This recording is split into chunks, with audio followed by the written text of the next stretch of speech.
Yes, people, what's happening? Welcome back to the channel and welcome to the match preview and general Chelsea news update ahead of Man City versus Chelsea at the Etihad tomorrow evening, 5:30 kickoff. There's lots and lots to get into as always. Big up to everyone that's already locked in. Appreciate it's a little bit earlier than usual, but I've got another show to jump on at 6 p.m. So to fit it in, had to do it now. So big yourselves up if you're locked in at this slightly earlier time. Man City, Chelsea tomorrow. Loads to go through. Unfortunately, Chukwuemeka injured again, rolled his ankle in training. Thiago Silva will miss the game. Robert Sanchez is back fit again. And when Pochettino was asked about whether he'd play or not, he said, we'll see. So hopefully we're not about to see some sort of kamikaze move from Poch and putting Sanchez straight back in. We'll dive into that. Has been talking about Mudryk not playing. We've obviously had news on Raheem Sterling as well from Matt Law. Sterling had an eye-watering offer from Saudi Arabia at the end of last season. We'll dive into all that, how Tuchel was the driving force behind bringing Sterling to the club. News on Victor Osimhen that he figures prominently on PSG's list to replace Kylian Mbappe. Chelsea looking at other centre-forwards, potentially Victor Gyökeres, Evan Ferguson to name a couple. Poch has been speaking obviously on Enzo Fernandez's best position. And yeah, lots of other stuff to get into. Obviously, potential lineup for tomorrow as well, which I'll be going through later. So yeah, loads and loads to get into, guys. So please do smash that like button. Subscribe if you are new round here as well. We're 60 subscribers away now from 8K. So we're almost there, people. So every new subscriber would massively, massively help. So please do subscribe if you are new round here and keep smashing that like button. Again, 50 likes, first port of call, guys. So run it up, run it up. And yeah, let's dive into proceedings. How can Carney be injured? He's not played since Liverpool. Yeah, rolled his ankle in training. Must have been a couple of days ago, I think. I'm not confident for tomorrow. No. If we lose tomorrow by more than 3 goals, I mean, look, ultimately, whether we lose 3-0, 1-0, 6-0, like Poch will be here for the final. So. And then after that, it doesn't really make any difference if you remove the manager or not. Well, that's exactly what we'll get. People that think, the manager leaves, that we're going to get like some sort of world-class manager. We're not. That's the reality. Yes, big up, big up. Yeah, I hear you on that one. Hope we sell Sterling this summer. I do as well, but with the wages that he's on, I think we'll struggle to find takers for him. I think we'll absolutely struggle to find takers for Raheem Sterling because like there's not going to be the interest there in him on that money. He's just not done well enough. He's not delivering on a consistent enough basis, and it's an issue that needs to be resolved. So yeah, it's not ideal. It's far from ideal, but yeah, let's wait and see what happens on that front. I'm up for a miracle. I think we're all up for a miracle, but let's wait and see what we get, guys. Let's wait and see what we get, but we absolutely do need a Manchester miracle. Pep's been bigging us up, which he does, when I think he's not that bothered about another side, slightly taking the piss, saying we're exceptional and whatnot. Pep, we're not going to fall for that one, brother. We know you do this, mate. Gaslighting on a top level from Pep. Gaslighting of the highest level. That is mad. That is absolutely mad. But yeah, it's we'll wait and see. Maybe Pep will be right in what he says, but yeah, he is slightly taking the piss out of us. But anyway, let's get into it. Look, if he doesn't play, then obviously he's going to want to play, and he might consider going somewhere else. But I don't know how big a club he would realistically get now at this stage of his career, given how badly he's played at Chelsea. So. Yeah, I don't know. I'm not sure. Yes, big up. I'm coming back on Monday, back to London, up to Chelsea.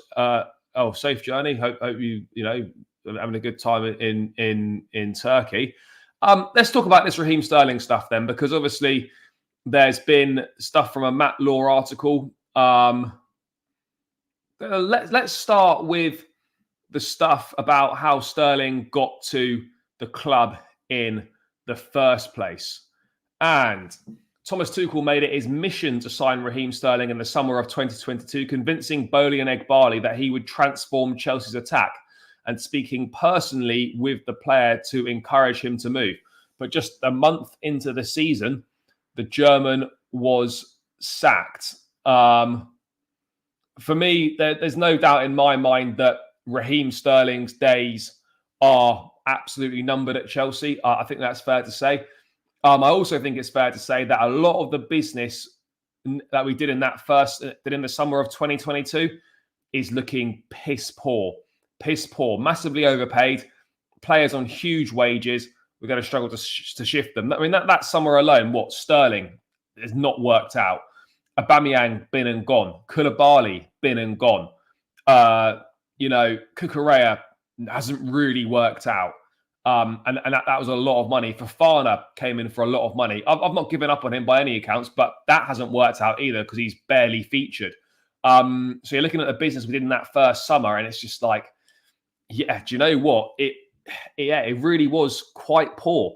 There's no denying it. But look, Thomas Tuchel will always be a legend at Chelsea for winning that second Champions League, Club World Cup, winning that for us for the first time ever in the club's history. But having said that, there are a lot of things that are a little bit sus. And this, unfortunately, has to go down as a huge L for Tuchel, saying that, he was convincing Bowley and Eghbali that he would transform Chelsea's attack. He's not transformed it in a good way. He's transformed it in a negative way, Raheem Sterling. He's not made this Chelsea attack any better. He just simply hasn't. So, yeah, we have got problems with Raheem Sterling, but obviously, yeah, for me, it would appear that his days are numbered. But yeah, it's just frustrating because, look, at the time, I was like, look, Sterling's all right, but I would have preferred Jesus. I would have preferred Richarlison at the time. I was saying that when we were chasing him at that point, that I would have preferred Richarlison or Jesus, but we end up going with Sterling, £50 million, and obviously a lot of money in wages. So yeah, it just hasn't worked out. It just hasn't worked out at all. And Sterling, Tuchel pushing for Sterling and thinking he transformed the attack is just, that's not great. Really not great. Really not great at all. Let's pray for the points. Let's hope so. I wonder what was that UCL run worth for some shocking decisions and downward spiral. It's always worth it. The Champions League is the Champions League. We don't even know when we're going to be back in it again, let alone have a chance of getting our hands on it again. But yeah, literally, it's almost like we sold our soul to win the Champions League, because now, since that point, we've virtually had no luck with anything. We've made some shocking decisions in the transfer market, constantly injuries all over the gaff, no luck whatsoever. So yeah, it seems like we kind of maybe in essence, we did sell our soul to win the Champions League. But what can you do? What can you do? Look, Sterling has definitely not been a success at Chelsea. What's this now? This is his second season, or is this his third season now? I have a feeling this is his third season. No, it's not. Is this only his second season? Is it? Someone tell me. Is this Sterling's third season or his second season? When did he come? Summer 22. So summer 23. Fuck me. This is only his second season. Jesus Christ. We'll come off that one. There was something else as well, like that apparently Todd Bowley gave Raheem Sterling a personal pep talk in the dressing room last April after we lost to Brighton. So Todd Bowley gave Raheem Sterling a personal pep talk that amounted to telling him that he is a world-class player and could have been delivering more in terms of performance and leadership. Well, one, Raheem Sterling is not world-class, and yet Todd was absolutely right. He should be delivering more in terms of performance and leadership, but his contribution in both those aspects is poor. It really is. Leadership is poor, and his performances have been poor as well. You know, that they really have. Yeah, right. He come off the bench against Palace and played a good pass to Cole Palmer, who then set up Enzo for that third goal, or set up Gallagher for the winner. I forget which one it was now.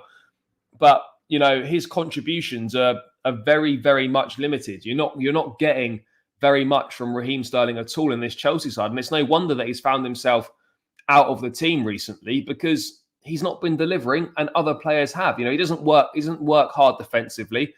You know, he doesn't take people on, he just runs into them. We're nowhere near as fluid in the front line when he plays. And yeah, the list goes on. To be fair, look, ultimately, Roman went in the dressing room all the time. And, you know, it didn't really get publicised because it was different back then. Owners going in the dressing room really isn't a big deal. I know some people love to make a big deal out of it, but it really isn't. And, you know, again, it gets highlighted more because we're not doing that well. But, you know, if you're winning and everything's all right, then no one gives a fuck who's going in the dressing room. So, yeah, look, I haven't got an issue with owners going in the dressing room. At the end of the day, they own the football club. As long as they're not, you know, saying, oh, should be picking this player, that player, whatever. I haven't got an issue with owners going into the dressing room. It's their club. They can, within reason, they can do what they want. They call the shots. So, yeah, Sterling was the beginning of the downfall. Maybe. Yeah, it certainly cost us a few points. Obviously, in the Wolves game, it's definitely cost us at least 1, maybe 3. And then obviously Aston Villa at home in the Premier League back in September had a chance to literally square the ball to Jackson for a tap-in. Maybe that game's a draw. So, yeah, he's cost us a few points this season for sure. How long would you give Gisto tomorrow? Well, Gisto will probably play full 90, I'd imagine. Or Alfie Gilchrist will probably come on with about 10 minutes to go. Yeah, I think that's the point that we're at. We just have to don't worry about a thing, because every little thing is going to be all right. Well, let's hope so. Anyway, let's hope so. To be devil's advocate, it's not Sterling's fault Tuchel or Bowley thought of him as some kind of Messi. Yeah, look, I think I don't necessarily have a like against signing someone like Sterling, but I think the wage is ridiculous and the length of the contract ridiculous as well. You know, 5 years, £50 million, 325k a week. You know, the guy said he's come here to be the main man.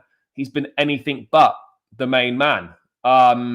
You know, it's just not been good enough. Simply hasn't been good enough.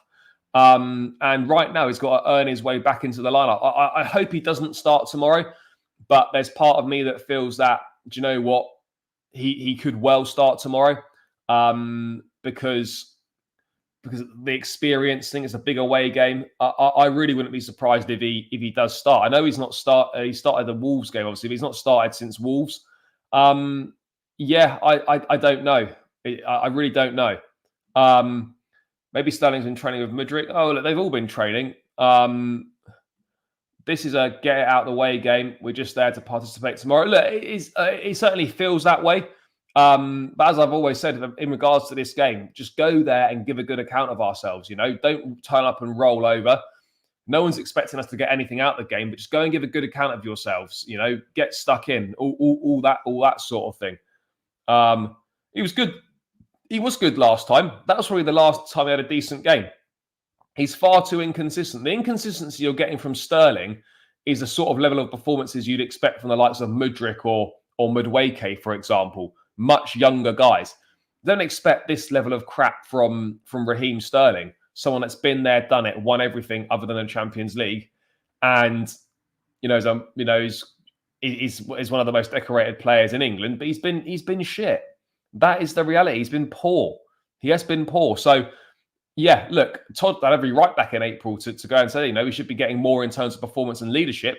And I'll be honest, since that conversation last April, I don't really think an awful lot has changed at all in regards to Raheem Sterling and his level of performances. But as I said at the time, you know, if Sterling's going to go, the only place that are going to offer Sterling wages is Saudi. Raheem Sterling had an eye-watering offer from Saudi Arabia at the end of last season.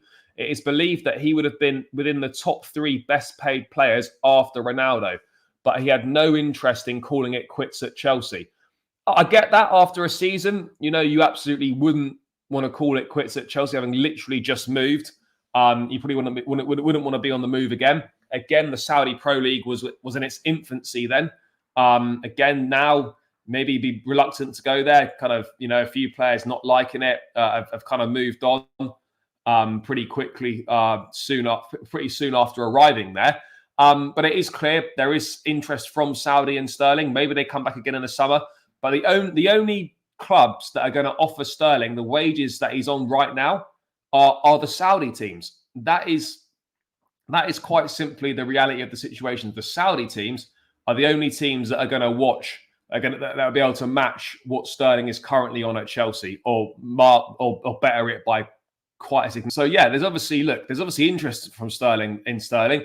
I don't know who else would be interested in Sterling right now. I don't really know what the market for Raheem Sterling is looking like, to be brutally honest, guys. I don't know what the market for Sterling is looking like, but it's clear there was obviously interest there. There was an offer on the table for him from Saudi Arabia. Let's wait and see what's sort of on the table this summer. But I think now, for me, it is very clear that Raheem Sterling's days at Chelsea are numbered, and I really wouldn't be too shocked or surprised if he were to move on at the end of this season. I really think Sterling's days at Chelsea are, they're 100%. They're definitely numbered. I really believe that. Absolutely not, bro. City have been the heavy favourites probably pretty much in all the fixtures recently, over the last few years, 100%. I don't get it why Sterling always comes on before Mudryk. Sterling's definitely not for the future. Yeah. No, I agree. I've raised this point many times after games. I don't get it myself either. From what I remember, it was either Anthony Gordon or Sterling, and I guess Sterling had more star power. Gordon's been miles better than Sterling. He's been miles better than Sterling this season. Gordon's actually done really well. I remember at the time, a lot of Chelsea fans were critical of going after Anthony Gordon. And again, we don't know how it would have worked out at Chelsea. Would it have worked out the same as it has so far at Newcastle? We don't know that. But, that perhaps wasn't as bad a move potentially for Anthony Gordon as it might have looked on the face of it when we were linked with him. If Jackson gets a yellow card tomorrow, would he miss the final of the League Cup? No, I don't think he would. Let's hope so. But again, I highly doubt it. If we sell Sterling, I hope we bring someone better in the summer. Well, yeah, I don't think it would be hard to bring someone better in. But then you got Ben Jacobs talking about Raheem Sterling, saying that Raheem Sterling is still fully committed to Chelsea. What was it? No, it's not that one. Let's go back. Forward. Not that one. There's Ben Jacobs speaking that Raheem Sterling is still fully committed to Chelsea, and Chelsea reportedly are still fully committed to him. So Ben Jacobs saying that Raheem Sterling remains committed to Chelsea, and Chelsea feels the same way to him. Sterling is also appreciated for his experience and mentoring of young players. Look, Sterling's going to remain committed to Chelsea because it's a massive contract. He's not even been here 2 seasons. But ultimately, you need much more from him. He's the most senior attacker at the club. And he's probably the worst performing one out of the lot of them. I'm not including David Washington in there because he doesn't really count. Sterling for sure is up there with the worst performing attackers. That is the reality of the situation. He's not been good enough. I get it. That he's obviously he remains committed to Chelsea. I don't think it's got to that point yet, but the fans certainly haven't really taken to him. He's not had a good reception the last few games. It's been difficult for him. It has been difficult for him, and it very much feels like there's a sense of the writings on the wall for him in regards to in regards to his future at Chelsea. For me personally, I don't see it. I don't see him being here. But I could be wrong. Maybe he will be here next season. But I think we absolutely do need to find a way of moving on from him. I really do believe we need to do that. But yeah, according to Ben Jacobs, both parties remain committed to each other. But I hope we can find a way of shifting Sterling in the summer, bringing in someone much better to help take us forward in the future. Because I don't think Sterling's that guy. What else have we got? I mean, I totally disagree with that. He's not getting the opportunities to play and to show what he can do. I still believe in him. Chelsea have made a huge investment in him. So I don't see them writing him off after being here for less than 18 months. Look, a good manager, sure. Good manager, like him. I don't think he's that different in terms of, is he better than Pochettino? Probably not. Well, certainly not at this point in time. Has he got potential to be? Yeah, I'm sure he does. Again, another project manager, someone that's doing a good job at Sporting Lisbon. But again, it's so hard to tell how good these guys actually are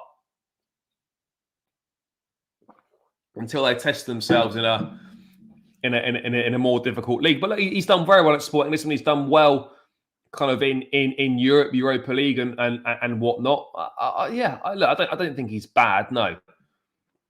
Amount of time Sterling's on the floor, put him in goal, maybe. Yeah, thinking about that still annoys me. Yes, what's up, Son of River? Hope you're doing well, brother. Sterling slows down our attack. He does. Yeah, that happened. That happened ages ago. That happened in the January window. That happened a while back. He's already played for us. He came on against Liverpool when we lost 4-1. Yeah, I agree, brother. I agree. I still fully back Mikhailo Mudryk, but he obviously needs the opportunities, which he's not getting right now. So yeah, anyway, that's Raheem Sterling.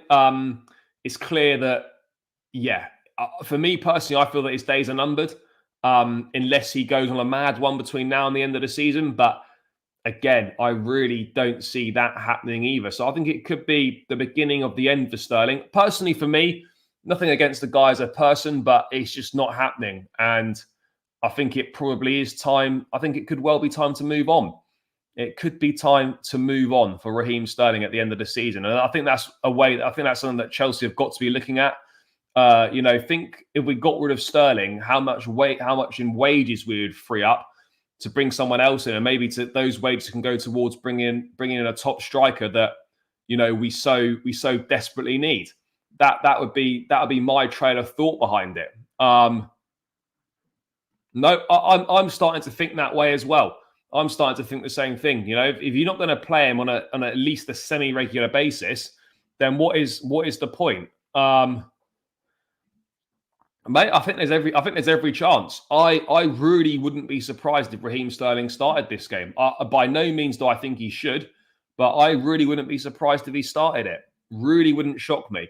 Guys, there's 41 in the building. Big yourselves up. Keep smashing the likes. We're on 25 likes. We need to get this to 50 as quickly as possible. We've got 41 in the building.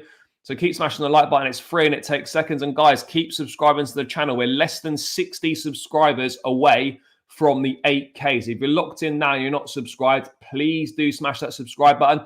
And if you want to support myself on the channel and guarantee your comment gets read out, you can, of course, use a super chat function, or you can hit the link in the description and become a channel member. We've got 5 channel members at the moment. Big up to each and every single one of them. If you want to join for $1.99 a month, help support myself on the channel, hit the link in the description below. Once we get to about 10 members, we'll start doing member-only shows and things like that. So please do, if you want to become a member and support me, hit the link in the description. £1.99 per month is all it costs. Yeah, bro, I think Sterling could easily end up starting this game, which would be, it would be bad. It would be bad. He never has good games against his former clubs, really. Obviously, he had a good one against City earlier in the season, but generally speaking, he doesn't tend to do very well against them. He's never scored against Liverpool since he left. And yeah, City, he's not fared particularly well either. So yeah, it's a little bit problematic. Oh yeah, but it's not. Unfortunately, we can't just get rid of him. He's going to need to want to take that move, and I find that very, very, very unlikely. Very, very unlikely. What else have we got going on here? Let's have a look, people. So let's move away from Raheem Sterling. Let's talk about let's talk about Victor Osimhen. Now, obviously, we had the news yesterday on the stream. It dropped that Kylian Mbappe would be leaving PSG. Kind of the worst kept secret in football, but it's now been officially confirmed. He's communicated his decision to the club. Obviously, kind of has a bit of a knock-on for Chelsea. Victor Osimhen figures prominently on PSG's list to replace Kylian Mbappe. PSG preparing for possible exit since the summer and stepped up multiple discussions in January to be ready for June. 25-year-old Napoli striker is a strong contender. I'll be honest, I'm not a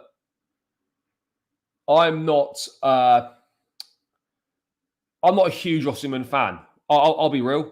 I'm not a massive fan of Victor Osimhen. I personally don't think it would be the right move for us to do. Don't get me wrong, if he comes, I won't be upset or disappointed, and I'll fully support the guy. Of course I will, like everyone that comes through the door. But for me personally, I just don't think he's what we need. And, we always knew we were going to face stiff competition from other clubs in Europe. We knew PSG were going to be in the mix. Of course we knew that if Mbappe was leaving. We knew that Real Madrid would potentially be in the mix. If Mbappe stayed, then Madrid would be looking for a centre forward because they don't have one. We knew that there were going to be these issues that other teams across Europe would be interested in securing Victor Osimhen. And, that's the reality right now for us is that, there are going to be other teams in there. Osimhen's already made up his mind. So that's what he's told media, that he's already made up his mind and will know when he's ready to inform people. It's highly thought that, the Premier League would be his next destination. But yeah, I mean, look, when the likes of PSG are interested, for me personally, I think we're going to have to get Drogba working overtime to try and convince Osimhen to come to us. I'm thinking it could be looking a bit difficult. Nizar Kinsella reporting that Chelsea are now sounding out alternatives to Osimhen with him now firmly in the sights of PSG. Chelsea are interested in Ivan Toney and Brighton's Evan Ferguson, but will continue to sound out further options before the summer. For me, I don't see it. Right now, I don't see Victor Osimhen coming to Chelsea, but I could be wrong. I could be wrong on that front. I really could be, but I don't think he's the right. For me personally, I don't think he's the right fit. That's my honest view on the situation. Look, he's still interested in a Chelsea move for sure. And look, sounding out alternatives is, of course, a normal thing to do. But I think it's clear that if we were to lose out on Osimhen, it would be down to them offering way more money than we're prepared to offer. Maybe a little bit similar to the Ugarte situation that happened last summer. Missed out because obviously they offered a lot more money. And I think we could have a similar situation here. Everyone that watches regularly knows I'm an Ivan Toney guy. I think he'd be absolutely perfect for us. I do agree that if Arsenal get themselves together and they put an offer on the table that Brentford accept, Toney's first choice would absolutely be Arsenal. But, it doesn't mean that he wouldn't be interested in a Chelsea move. Toney, for me, would be the first choice. And then after that, it's difficult, isn't it? You're looking at someone like a Benjamin Sesko potentially, or a Gyökeres, or look, for me, I think, if I'm being honest, if we don't get Osimhen, I think it will be Toney or it will be Benjamin Sesko. And again, I don't really know how much Sesko really moves the needle for Chelsea. I really don't. Yeah, Osimhen did have a poor African Cup of Nations. Yeah, he did. Bring Toney, I agreed. We need Ivan Toney, but he's off. Well, look, I think if you had to have a bet, pardon the pun, on Toney, where he's going to end up, then yeah, you'd probably say he's more likely to go to Arsenal. But I don't know if Arsenal have got the finances to actually get a deal of that magnitude for Ivan Toney done. I don't think Osimhen's that injury prone, to be perfectly honest. He was poor at Cup of Nations, yeah, but the team around him wasn't good enough. He didn't nearly get the ball. He didn't get the ball enough, no. Yeah, Brentford know that Tony's going. Igor Thiago's coming from Club Bruges in excess of 30 million euros. No, he wasn't given proper service. No, that's fair. But yeah, it wasn't great for him. Sterling would want to stay in Europe until 2026 World Cup. Yeah, potentially. Again, that's never going to happen. We should go Dominic Calvert-Lewin. Is that a serious suggestion? Am I unless DCL is someone else? Dominic Calvert-Lewin surely can't be a serious suggestion. Surely not. Would I take Gyökeres if Tony goes to Arsenal? I don't know. I don't know. I don't dislike Gyökeres. I just don't think he's the caliber of striker we need to take us forward to the next level. And if we were so interested in Gyökeres, we could have just signed him last summer for 20 million quid from Coventry before he went to Sporting Lisbon. So, you know, I'm not sure if we're genuine, if we've had genuine interest in him, or if, you know, suddenly the interest has ignited because of because of how well he's doing at Sporting this season. I don't really know. Tony is too old for Clown Lake. Probably they would rather get Ferguson paying more than 100 million. I don't know. I think there is a willingness, if it's the right player that's going to improve the team, there is a willingness to move away from that no one over 25 policy. But yeah, look, I don't want another young striker. I don't want either. I don't think Sesko's good enough. Maybe not right now. I would agree with that as well. But it's what, a 42, 43 million pound release clause on Benjamin Sesko. So, you know, it's not the most expensive thing in the world. And of course, his wages won't be particularly massive either. So, yeah, it's going to be, this one's going to be interesting to see what happens. Jackson has the same traits as Osman. Jackson could turn out to be a better player in a couple of years. I think there's a bit of a stretch there. A bit of a stretch, in my opinion. Big up about predicted lineup. Yeah, I'm going to get into that later on. Looks good. I think Calvert-Lewin is past it now. He had that really good spell when he was getting into England scores, and he was constantly linked with a move to Arsenal. He's for me, he's not good enough. If you're good enough, you'll shine despite what's around you. That's how you get the big move. There's a reason why Calvert-Lewin is still at Everton, because no one actually thinks he's good enough to go anywhere else. What else we got? Sell Sterling, yeah. I'm Irish, so I'd love Ferguson to be the next Irish Chelsea player, but I just can't absolutely not. And Ferguson, you know, as a young player, you're going to have dips, and he has had a bit of a dip this season. There is no denying that. I wouldn't say he's so injury prone. I don't believe that to be the case. Again, Girassi, no, I don't think he's good enough. You know, he's having an exceptional season, but I personally don't think he's good enough. That is the reality for me. I don't think he's good enough. Santiago Jimenez is another one. Like, good player with potential, but if we're looking for a top level centre forward that's going to move the needle for us, Jimenez is not that guy. Yeah, no, it's all about opinions. You know, I'll never like, you know, attack someone personally for their opinion, but yeah, for me, I just don't see it. I personally don't see it. Thoughts on Benjamin Sesko?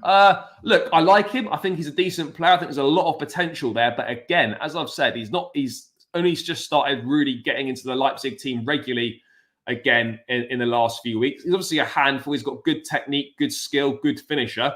He's got good in the air. I just still think there's too many unknowns surrounding him. And right now, what we don't need are more unknowns coming into this team. We need proven quantity, and right now, he's not a proven quantity. He's not a proven quantity. Yeah, I will have a look. But look, I don't think this news is a surprise at all. Is a surprise in any way, shape, or form. That PSG are interested in Osimhen. I mean, I could have told you that, you know, long before long before that news came out. Really not a surprise at all to see Victor Osimhen, is going to figure prominently on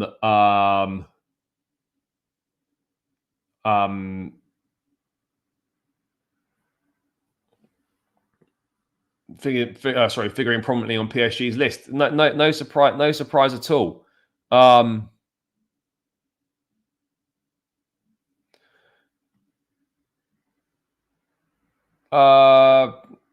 Yeah, maybe. Look, I don't think that could be. I don't think Evan Ferguson at this point in time, but I think definitely a realistic possibility. I also think Victor Gyökeres is definitely a possibility as well. If this Sam Jules comes in from Brighton, then again, I think wins. Or Gyökeres was at Brighton as well, so I mean, I think when Stanley was potentially part of the Gyökeres deal at Brighton, maybe I actually can't remember.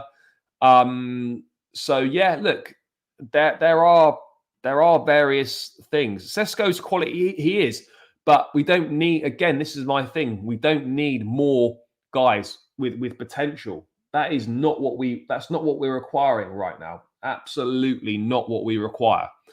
So we're going to have to wait and see what happens, but it is going to be interesting. I'll be honest, guys.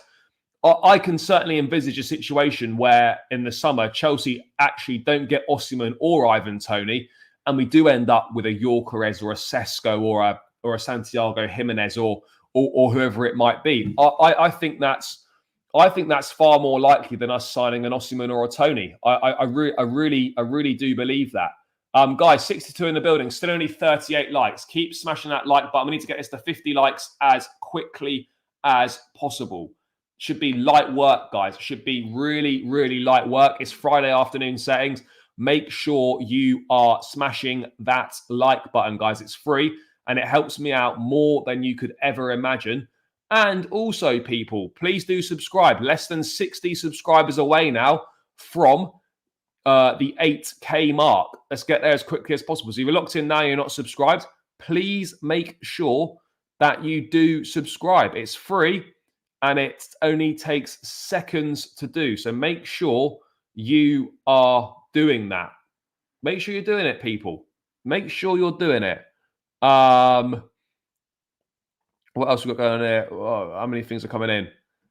Again, I'm not a fan of Nkunku up top. Nkunku up top is definitely not his best position. No denying it, not his best position. I think he looks isolated up there. I'd rather play him off the left hand side and have Jackson up top. Maybe the two can rotate in game. Don't think we'll get him. Wasn't surprised at PSG. No surprise at all. Good player, but yeah, not what Chelsea need. Yes, big up, brother. I think Ferguson has potential, but it will be too expensive. I agree as well. If you're going to spend £100 million on a striker, Evan Ferguson is not the guy to do that on. Certainly not right now. I have no idea. Would you take Lewandowski on loan? No, I wouldn't. Agreed. We need a goal scorer who can make an impact now. Absolutely. Whenever I watch Osimhen, he misses so many chances. No, the striker market is definitely fallen off. The striker market is nowhere near what it used to be. There really isn't an awful lot going on in regards to the striker market. I prefer Joe Shields having more say in transfers. I do as well. I wouldn't be so sure on that. Look, of course, there's potential for it that could be the case, but yeah, I'm not convinced it is the case. If I'm being totally honest, I'm not sure it is the case at all. But let's wait and see. Let's wait and see. I was clear that Drogba for sure has definitely spoken to Osimhen about Chelsea. That there's no denying that. But again, in how much depth and how much detail and how persuasive he's been, only those two guys know. Yeah, guys, keep running it up. The likes. Yeah, but they're looking for a big name to replace Kylian Mbappe. They need to bring a big name in to replace Mbappe.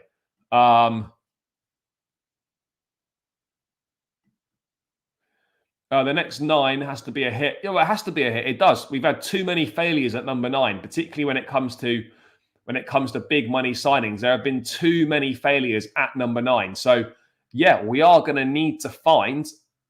We're going to need to find. It's so important to get the right person. It's so important to get the right person. I don't know who the right person is, but it is massively important to get the right person. And we really, really need them to be a success. We massively need them to be a success. Simple as that. Simple as that. They need to be a success. Otherwise, yeah, it is going to be a problem. Because we just can't afford to be in a situation where we're spending massive money and keep getting it wrong. We just can't do that. I don't know what you mean about. I don't know what that means. What about Lewandowski for short term? Never going to happen, and not the right thing to do either. Our scout needs to find someone with Drogba-esque qualities, a raw diamond who has physical prowess and astute understanding of the game. Look, again, Osimhen kind of does fit that description. He does fit that description. But yeah, we have been in a striker graveyard since Costa left. I'm going to get into that Lavia stuff. News on James is that he's probably not going to be he's not going to really be back. Chelsea don't want to take any risks on him. And he's not going to really be back in training until sort of April, May time. So maybe he'll get a couple of games towards the end of the season, but I don't want to take any risks with him. There is literally no striker left if Osimhen and Tony go somewhere else.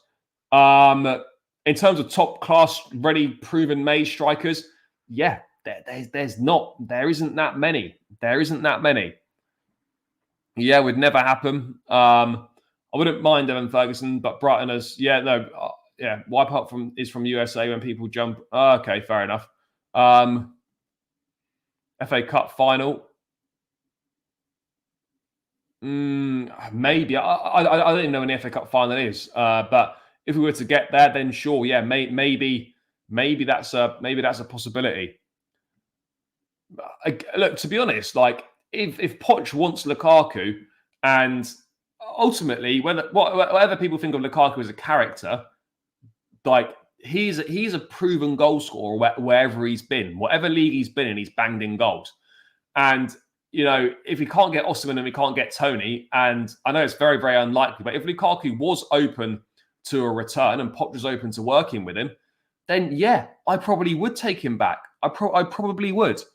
Because it's better than not being able to get anyone, in my opinion. I agree with that. But yeah, let's move away from the striker situation. I just wanted to touch on Romeo Lavia. There's a few questions about Romeo Lavia.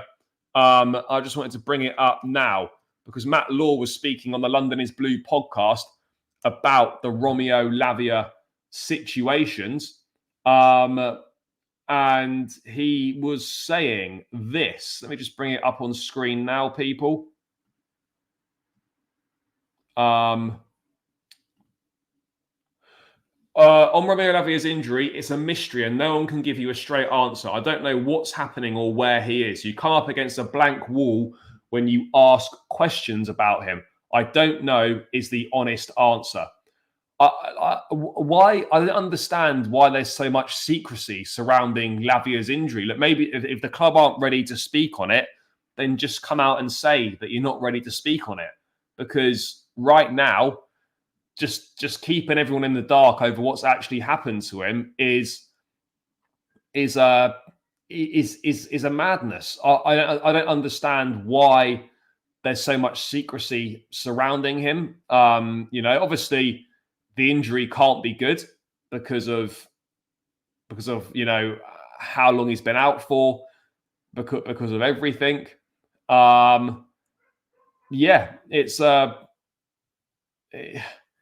I don't know. I just don't understand why there doesn't seem to be any clarity or any transparency on the situation with Lavia.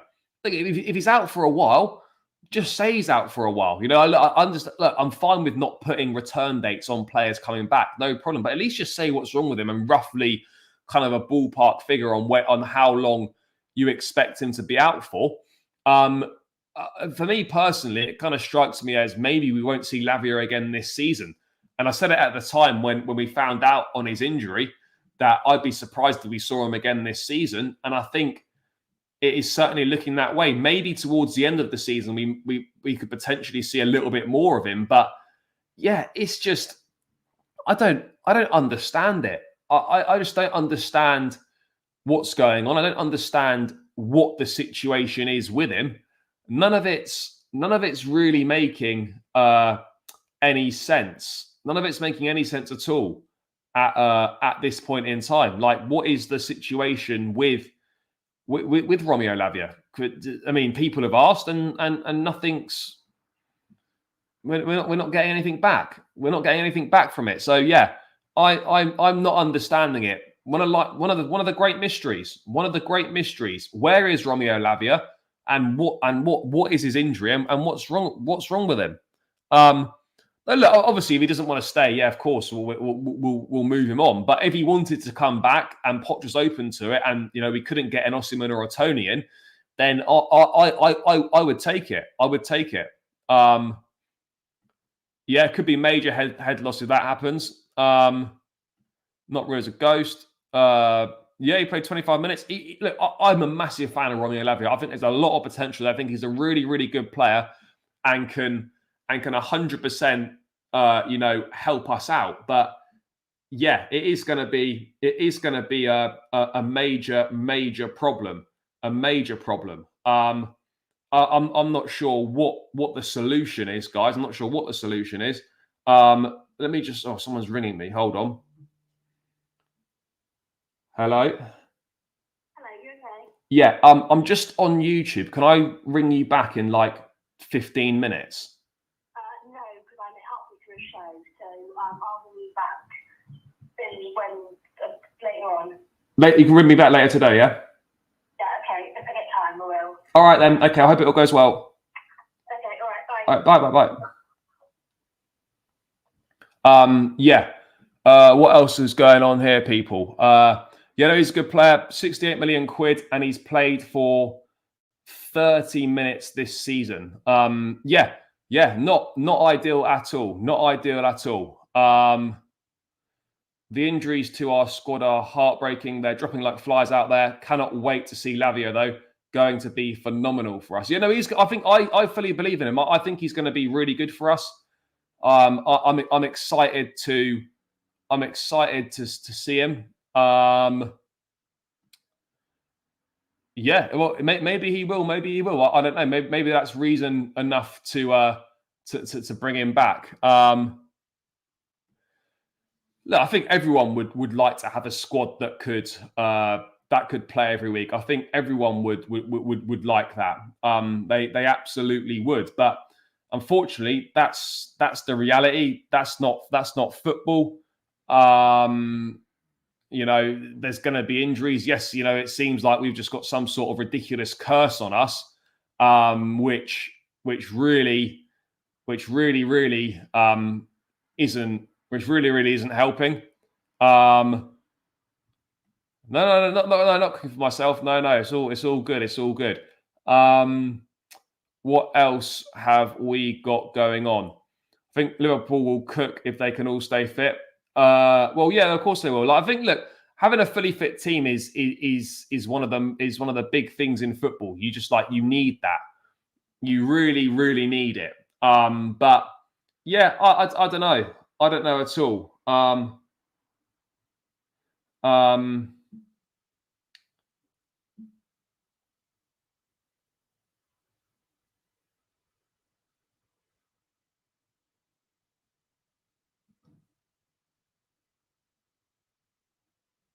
Let's have a look.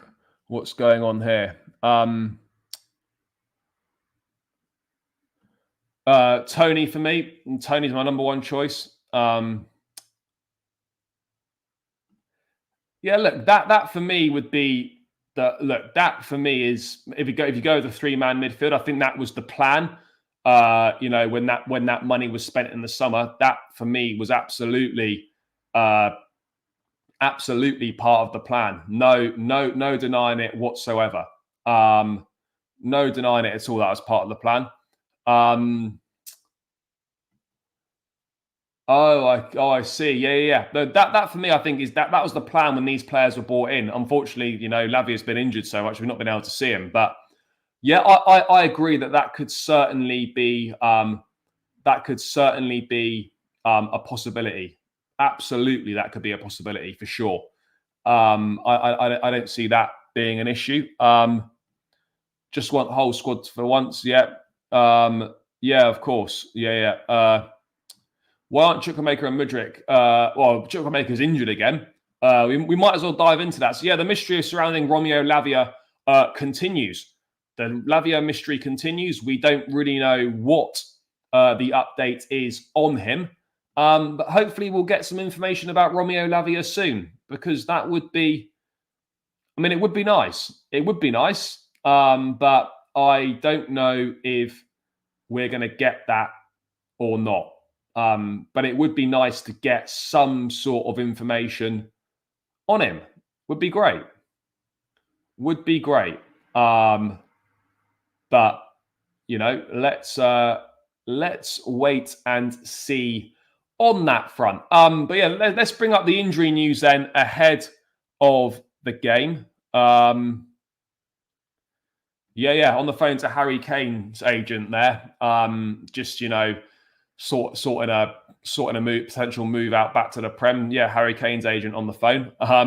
Let's talk about injuries. I think he absolutely could. Providing the team, the setup around him is right.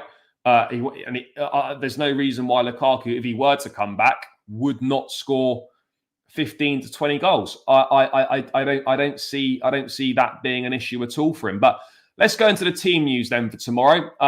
Unfortunately, another 2 added onto the injury list, which is not what we wanted. Really not what we wanted. But we've had Carney Chukwuemeka, who rolled his ankle in training, and Thiago Silva, who is also out of the game as well. Robert Sanchez is fit again. And Poch was asked about whether he'd play or not. He said, he's on who's going to be selected in goal. He said, we'll see. Hopefully, he's just keeping it coy, and he's not actually going to put him back in, because that for me would be major head loss and really, really poor. It would be so poor if that were to be the case. I'd be severely disappointed. He was saying, Poch on Sanchez was saying it's a good thing for the team. You'll see the selection between him and Petrovic. It's very good to be back. It's better to have all the players available. Well, yeah, that is true. But let's wait and see. And here is the injury update. So having had a few come back, we've lost another couple. So Carney Chukwuemeka undergoing rehabilitation program, as is Thiago Silva. And obviously then you've still got all the long-term absentees. Cucurella did start individual training today. He did start individual training. So let's wait and see. He maybe isn't too far away from a return, although individual training could still be quite a way off a return, knowing what things are like with Chelsea. Guys, 56 likes, 56 in the building, only 46 likes. Come on, people. Run the likes up. This has got to be minimum 50. Minimum 50 likes. Let's run it up. Chukwuemeka, I just don't understand what's going on. Out for so long, comes back with a couple of sub appearances, and then injured again, rolls his ankle. We're probably not going to see him for at least a month until he's back in the squad again. I feel so sorry for him because, he started the season well, had a good pre-season, got that great goal at West Ham, then didn't play again all the way until end of January. He's been back in the team for a few games, and now he's injured again and is probably going to miss another month's worth of football. It just beggars belief what's going on with with these players at the moment. I don't understand it. I don't understand how we're picking up these sorts of injuries in training. It doesn't make sense. It doesn't make sense at all. But you know, it is what it is, isn't it? It is what it is.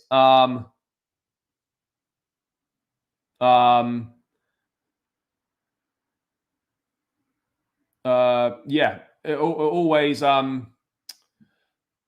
it makes more sense, doesn't it? You know, what was I even? I can't remember what I was saying then. Yeah, you know, it doesn't make sense. It really doesn't. You know, I'm not sure how this is how this keeps happening. Well, I mean, potentially, yeah, it could easily be. It could be. It could be. It depends how bad the role is, of course. I don't know. I'm really unsure. But yeah, it could easily be a month. You know, knowing our luck, it probably will be. This is not going to be a thing that's going to be like a couple of weeks. Not with Chelsea. It's not. Absolutely not with Chelsea. If it's only a week or two, I would be absolutely delighted. But yeah, I don't see that as a thing. I really don't get it. I really don't get it at all. So yeah, well, you know, let's wait and see on that front. But yeah, it certainly doesn't make sense. Certainly doesn't make sense at all. They must be well. I mean, I'd love that to be the case, but yeah, I absolutely do not think it is. Do not think it is. People citing missing / injured Liverpool players in the chat for the cup final just makes me want to laugh. Look, cup final I think could happen, but yeah, Liverpool are clearly strong favourites in this game.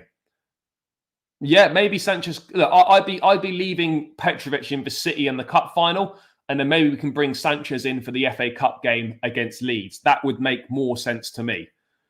I don't think injuries are a curse. I think it's poor medical staff training. It's a combination of everything, you know. It's a combination of everything. But yeah, to have obviously Thiago Silva out, look, not ideal, but maybe actually could be a bit of a blessing if that's the right way of phrasing it, because it means we don't have to have that sort of conversation surrounding whether he should play or not. Because in this game, I really don't think it would have been a good game for him to play, given the pace and the quality of the City players, particularly away from home. So maybe I think that just perhaps removes one selection headache for us. But yeah, Chukwuemeka out. I feel sorry for him. He's virtually missed the entire season. It really isn't ideal whatsoever. It's not ideal at all.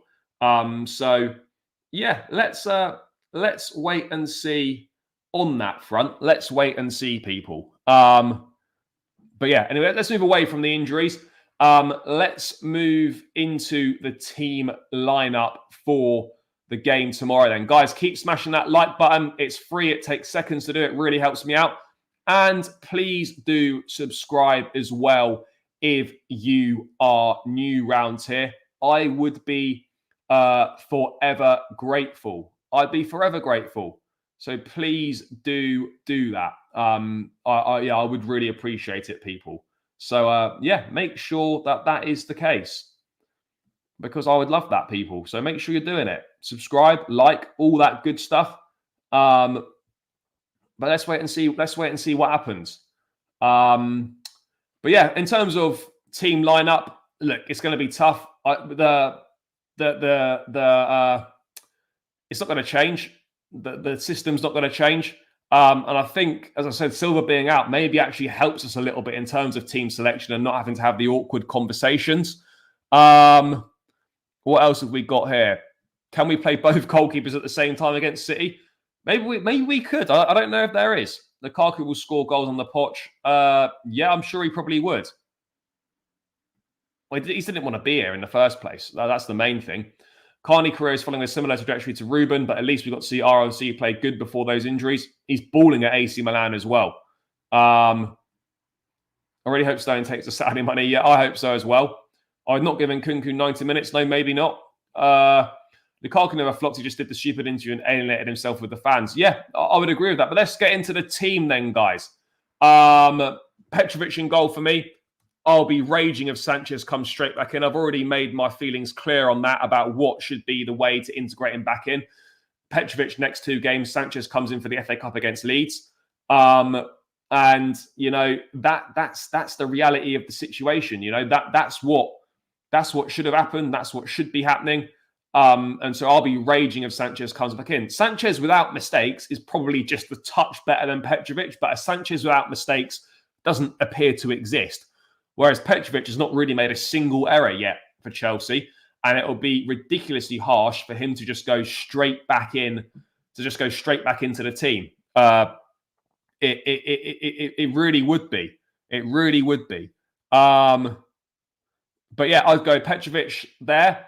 I think the back four picks itself now that Thiago Silva's out, particularly given that Badiashiel's injured. The back four completely picks itself. It's Gusto. It's the only 4 that are available. Gusto, Levi Colwell, Disasi, and Chile. Like, you couldn't actually pick a different back 4. Well, obviously, you could put Gilchrist in, but that's not going to happen. And then Chilwell. So yeah, that's the back 4. I don't think that's a bad back 4. But yeah, as long as we just don't play out from the back, that is the most important thing. There's no playing out from the back, people. No playing out from the back. You know, just get the ball, keep it. Don't give possession away cheaply. Chilwell has a place to handle Silva. Bernardo Silva took a knock on his ankle against Copenhagen. Not sure if he's fit or not. Yeah, I really hope he doesn't. I really, really hope that he doesn't start, but maybe he will. No playing out from the back. We've done that. Why not put Cole at less? Well, I mean, it doesn't. Again, it doesn't really matter. Can Gusto stop Doku? I hope so. That's going to have to be the aim. Obviously, there's more than just Doku. There's KDB. There's obviously Haaland, Foden. Like, the options that Man City have got at their disposal are just, yeah, wow. Is all I can say. Well, look, he started off very well. I just think from the interview, it just went downhill. Yeah, City will absolutely give our defence a hard time. We just got to make sure that we stay as compact as possible and just don't give the ball away in stupid areas or make any mistakes. We really can't afford to do that. So yeah, that would be me. And then I would go with, let me have a quick look. What would I go with? Enzo and Caicedo, obviously, in that midfield. This is a massive game for them up against the likes of Rodri in the middle there. Maybe Kovacic will play. I'm not sure. Probably won't. John Stones may well be in there. This is a massive game for that pivot of Enzo and Caicedo. It's a huge, huge game for those two. And then I suppose this area is where maybe there's 1 or 2 options to be discussed. We obviously mentioned the Sterling thing earlier, but I personally don't really look. I wouldn't be picking him, but I can definitely envisage a situation where Poch maybe does bring him in. I could see that being a scenario. I personally don't think Madueke will start this game. I probably wouldn't start him in this game. He didn't have a good game against Palace. He also, in the last big away game, wasn't great against Liverpool at all. Admittedly, not just him. As a collective, we were all poor. But this is what I would be going for across the front. So Cole Palmer on his return to the Etihad in this number 9 position. I'd be going Conor Gallagher here. I'd go Nkunku off the left-hand side. Because I think as a 9, he gets isolated. And then I'd go Nicholas Jackson here. Obviously, Jackson and Nkunku can kind of switch round, of course. There's that fluidity there for sure.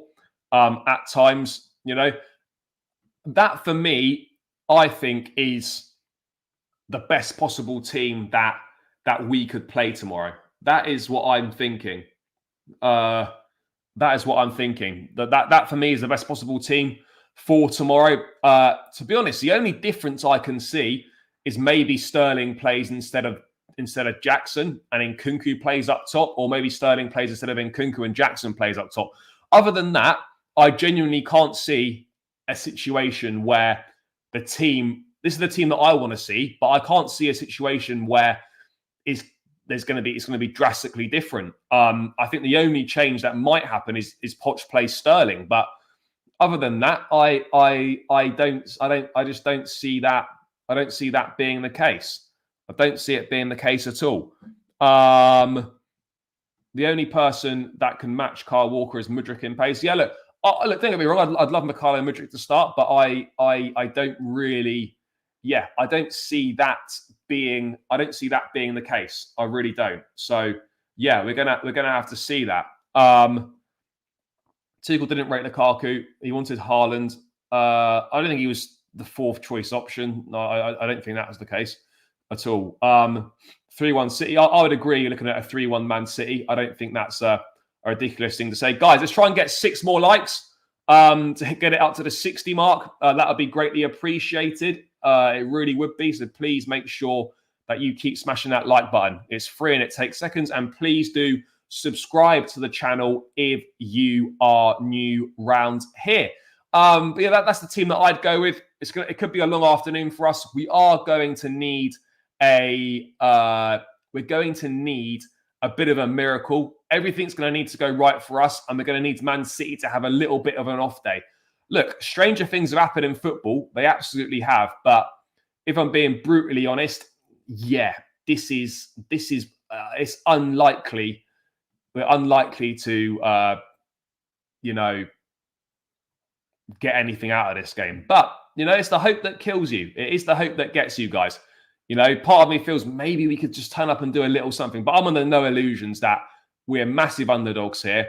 And if we don't lose by 3 goals, then things have gone pretty well for us. That would be my way of looking at things. But yeah, guys, get your thoughts in the comments below. Get your thoughts in the chat.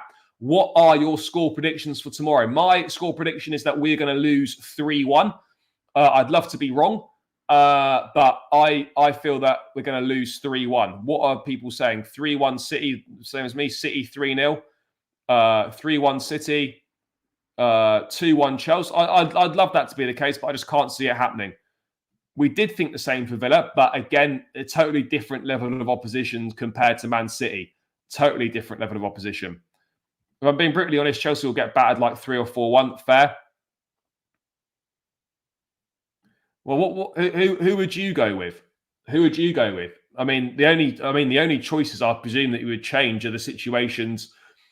Is a couple of the players in the 3 behind the centre forward. Who would you put in instead? 1-0 Chelsea. That would be unbelievable. If we were to keep a clean sheet, that would be ridiculous. 1-1 draw.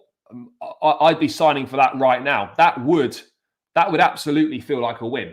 That would 100% feel like a win. It really would. Really would be a massive. I think Nkunku instead of Gallagher makes us more dangerous. It does. I get that. Our attack was inconsistent in Tuchel's second year. It just was crap.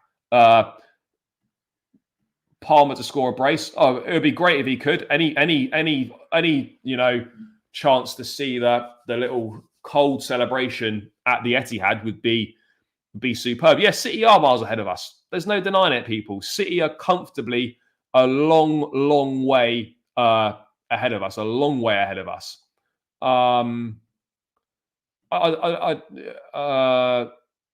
Levi at left wing back. You'd go the back 3.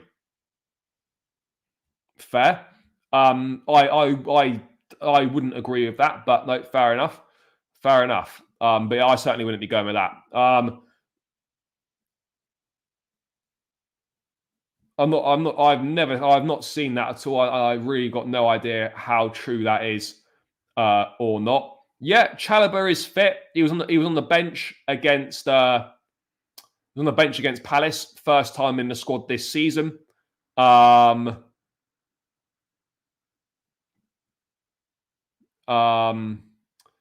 got the bottle to attack. I hope so. Well, I think he will. He celebrated last time when he got the winner, when he got the equaliser in the last minute from the spot. So I don't see why he wouldn't celebrate this time. Yeah, it's going to be a tough ask. It is going to be a tough ask, people. There is absolutely no denying that. Absolutely no denying that. So let's wait and see what the situation is. Let's wait and see what the situation is on that front. But yeah, look, we know this is a very difficult ask for us. But for me, the most important thing is that I'll sign off with, guys, is that we turn up and we compete and we give a good account of ourselves. That has to be the most important thing. We need to give a good account of ourselves. That is the reality of the situation for me. We must give a good account of ourselves. Simple as that. Simple as that.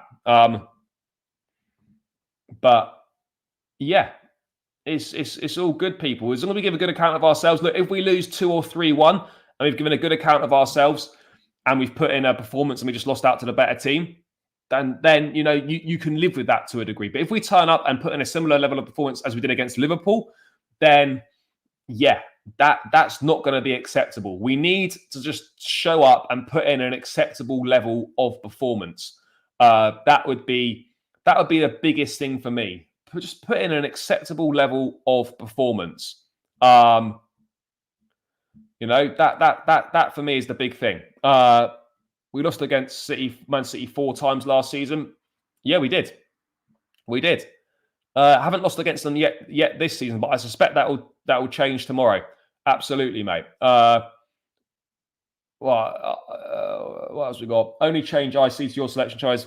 Yeah, I think somehow we're going to have some horrible situation where Raheem Sterling is on the bench, and is starting even. I would not be pleased about that. But guys, 2 more likes to 60. Run those likes up, people. Yeah, I'm going to round this one out here. I unfortunately won't be at the Etihad tomorrow. I'm deciding whether I should do a watch along or not for this game. Let me know in the chat quickly, guys. Who would be keen for a watch along for the Man City game tomorrow? Anyone keen for that? If you are, quickly let me know in the chat. You know, anyone up for a watch along? Who wants a watch along for Man City Chelsea tomorrow?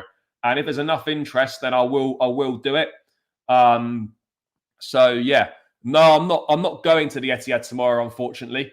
Yeah, can't make it for that one. But yeah, I'll be watching at home, cheering the boys on as always. But yeah, guys, who wants to watch along? We've had, is anyone keen for the watch along?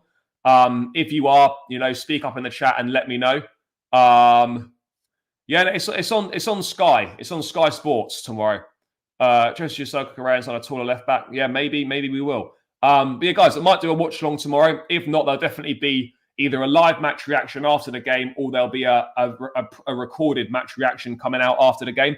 One of those 2 things. But yeah, guys, big up for all the support. Big up to all of you for tuning in. I know Friday night, people have got things to do. Not the best for viewing. But yeah, I'll decide on the watch along tomorrow. There could be one of those. If not, there will be reaction after the match dropping. So make sure you stay tuned in for that one. Big up for all the support, guys. Enjoy the rest of your Friday evening. Let's hope we get that Manchester miracle tomorrow for Chelsea. Last game before the cup final. Love for the support, guys. Enjoy your evening. Have a good weekend. Peace out and up the Chelsea.